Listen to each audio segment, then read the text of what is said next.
Olá pessoal, aqui quem fala é o Sérgio Santos, professor e pesquisador, e estamos aqui mais uma vez para o nosso quadro Evangelho, Consciência e Espiritualidade, onde vamos refletir sobre os ensinamentos de Jesus, conectando com estudos e artigos científicos do mundo moderno.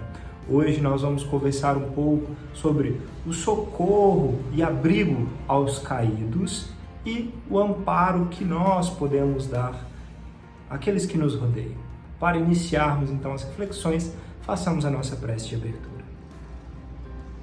Senhor Deus, que a Tua luz se faça presente, que consigamos trazer para as nossas vidas essas verdades de luz e amor que vêm de mais alto.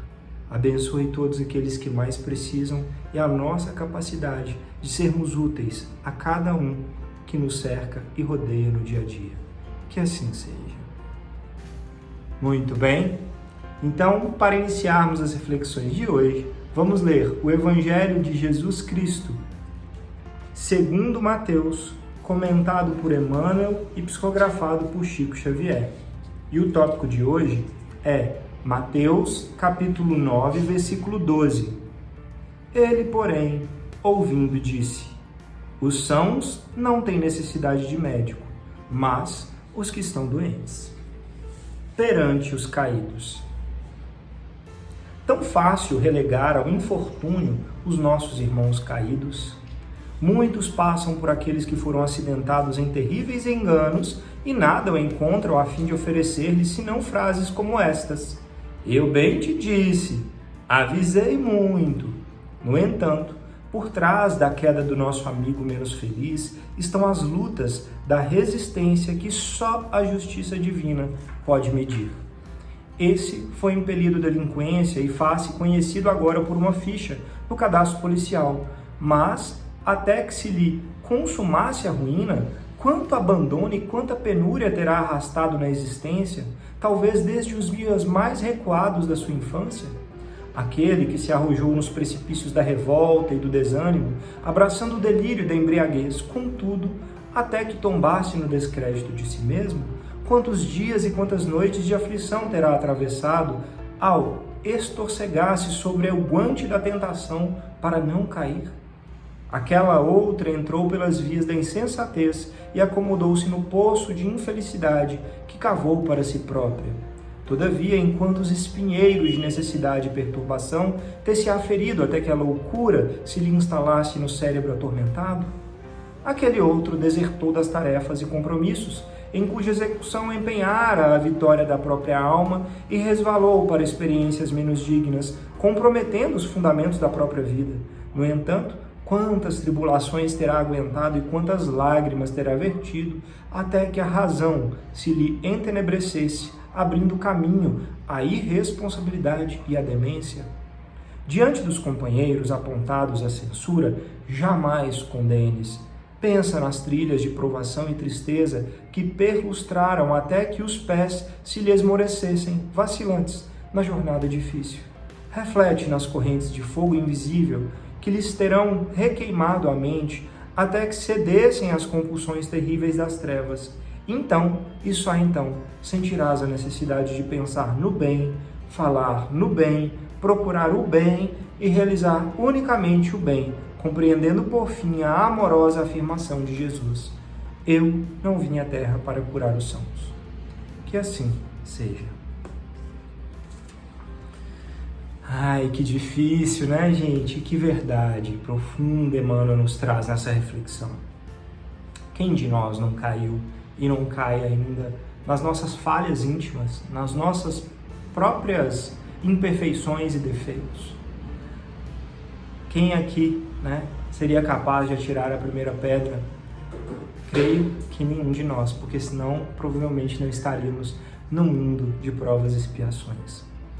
E aí o que Emmanuel nos faz refletir é que é muito fácil a gente ver só aquele momento do outro de queda, onde ele tombou na dificuldade, no erro, sem conhecer nada de todo o passado, o pretérito, das lutas, esforços e das dificuldades e dores que fizeram aquela pessoa chegar até aquele ponto.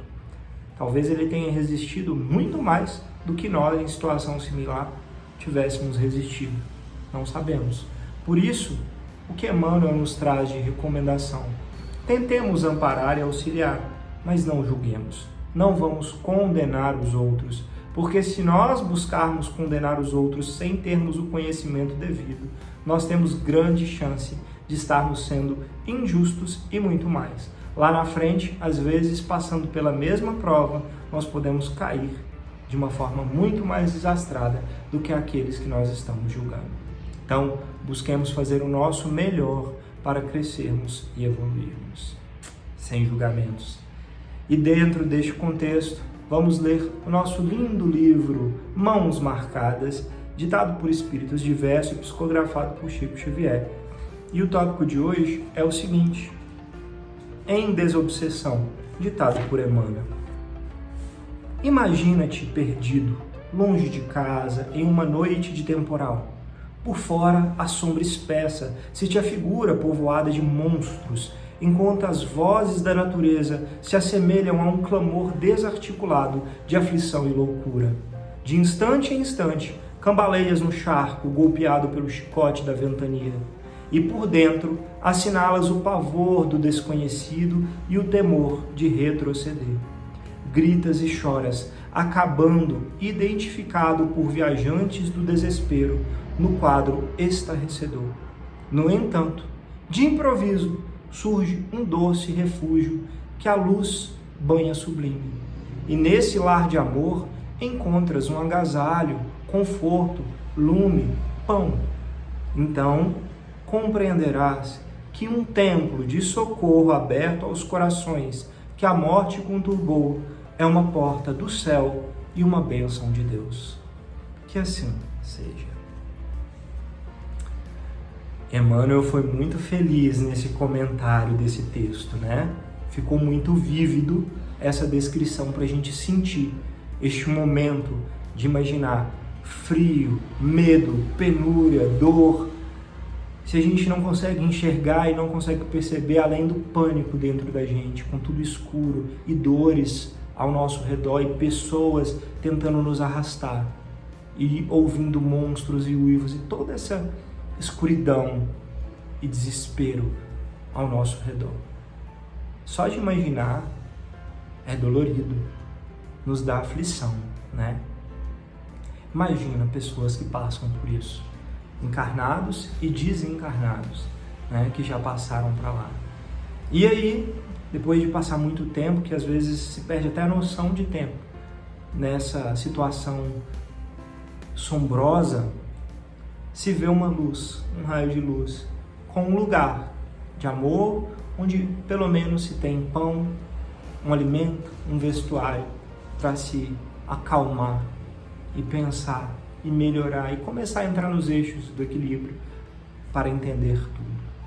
Isso são os abrigos que nós criamos, seja aqui na matéria ou nas esferas adjacentes para aqueles que partiram e estão em desamparo ainda, estão perdidos ainda. Por isso, criar no nosso próprio lar, na igreja, no templo, na casa espírita ou em qualquer local em que nós estivermos, um local de amor, lendo coisas boas, evangelho, fazendo um ambiente propício para recebermos os bons anjos ao nosso redor, acaba se tornando um clarão, às vezes em meio a uma escuridão. Um lugar que pode auxiliar e amparar. E, às vezes, se nós fazemos isso com constância, nós nem, digamos assim, temos a intenção direta e acabamos sendo portadores de um consolo, de um aflito. E trazendo isso para a nossa realidade aqui no dia a dia, imaginando tantas pessoas que passam necessidades extremas ainda, como no nosso país, né? Quantas pessoas não têm um pão, uma água ou uma coberta num frio muito grande e às vezes um pouquinho, né, que cedemos e podemos auxiliar, um conforto e um abrigo, um café quente, um pão, pode se tornar algo grande, algo que dá um alento para seguir adiante. Então, a reflexão de hoje é para a gente conectar com o Evangelho, né, é que a gente possa julgar menos, porque a gente não conhece a história. Só Deus sabe tudo que há por trás, nessa e em outras vidas, e tudo que está por dentro de cada um. Nós não sabemos. Que a gente treine a si mesmo para julgar menos e amparar mais. Amparar nem que seja nas pequenas coisas, nem que seja com oração e carinho, nem que seja com compreensão, perdão e entendimento, né? E quando for possível, com um abrigo, com um amparo a uma comunidade que faça assistência e assim por diante. Porque uma coisa é certa, tudo na vida tem um porquê e um retorno. O que a gente faz de bom volta e de ruim volta. E nós não sabemos o dia de amanhã, nós não sabemos pelo que a gente vai passar e se nós vamos precisar também daquilo que hoje nós ainda podemos ofertar, né? Então que a gente possa ser mais compreensivo e menos julgador em nossa lide diária. E dentro deste contexto, nós trouxemos hoje um artigo científico muito interessante, cujo título é o seguinte: Percepções do abrigo, percepções dos trabalhadores de abrigos para sem teto sobre o sem teto e o trabalho com o sem teto.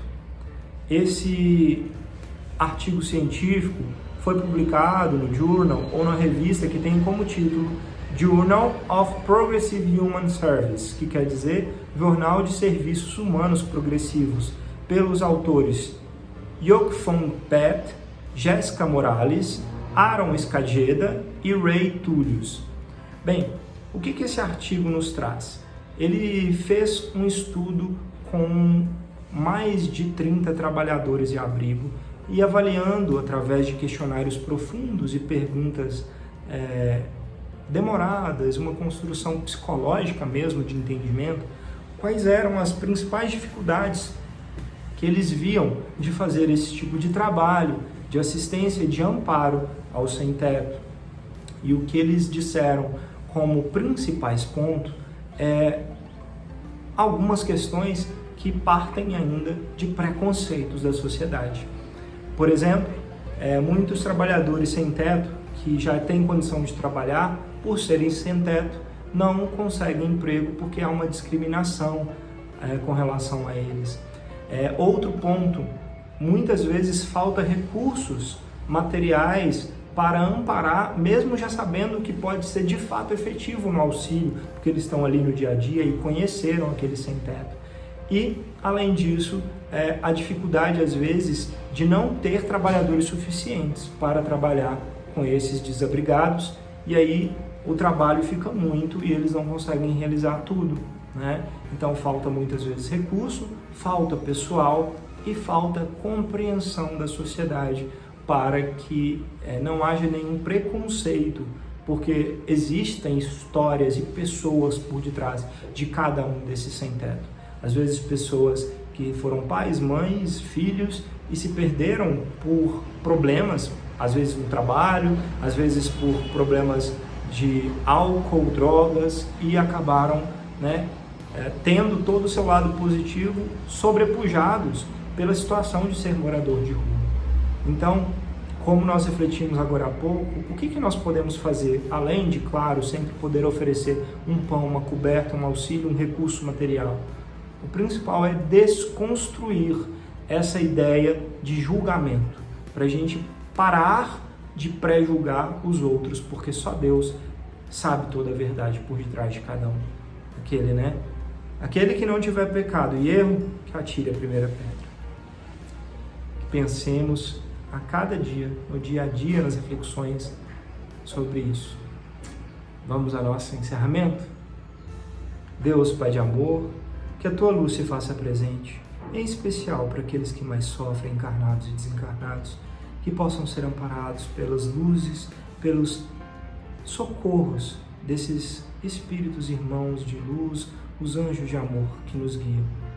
Que nós consigamos abrir nosso coração, o entendimento, a força, para também ampararmos sempre que possível, Senhor, e que consigamos construir em nós uma fonte de boas energias. Que assim seja. Gratidão a vocês pela oportunidade de conversarmos mais uma vez. Namastê e até a próxima.